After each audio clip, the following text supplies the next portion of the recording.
Hey, do you feel like Frodo going to Mordor to destroy the ring? Because that's exactly how I feel after recording this entire session of videos.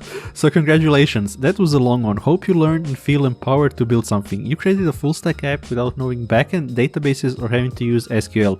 You can deploy this project to anywhere, but if you want to deploy it to somewhere like Vercel because you're using a file system database, you can use something like Supabase and just change the connection string. Your database is going to work the same, and just point your repository inside Vercel and you're going to have it hosted, no problem.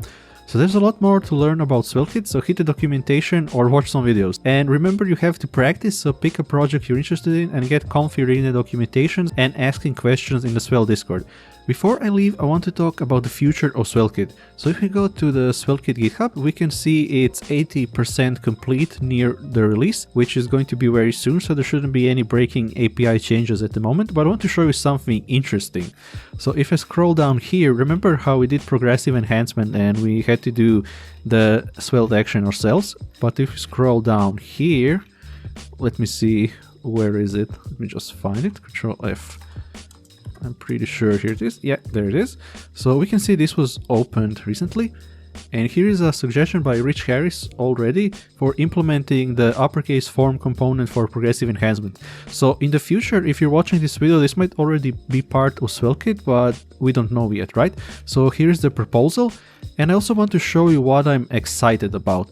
So if we go to Remix, Remix is an awesome framework right now that currently uses React, but what's awesome about Remix is, unlike other meta frameworks like Next.js, Remix is basically just a web framework and it doesn't care about the view layer, which means that Remix in the future is going to support other frameworks like Preact, Svelte, and etc. But let me show you some similarities. For example, in Remix, we have a similar function that's load, but in Remix it's a loader, and in Remix your component is the endpoint. So when you use Remix, you don't even have to create an endpoint, but use the same component, which is really awesome, and this is what SvelteKit is taking cues from, and you can expect similar functionality. So this is really awesome. This might look familiar. So yeah, so don't get overwhelmed and listen to the tweets and memes from people on Twitter like, oh, another JavaScript framework I have to learn, etc. No, this is really awesome. This is what I'm really excited about.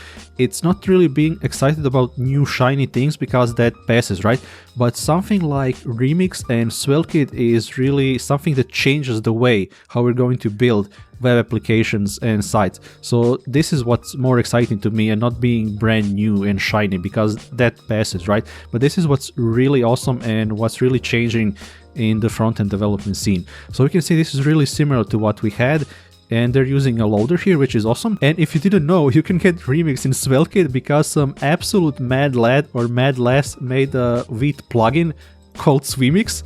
So you can literally do that same thing in SvelteKit. So we basically get this plugin and then you can use your component as an endpoint. So you can see here's the loader data, same as Remix, and you can do everything inside. Not sure if I would use this because it's not blessed by the authors and this is in beta, but this is really awesome how someone just made this, right? So maybe play around with this if you're interested. And lastly, I want to help you continue your education.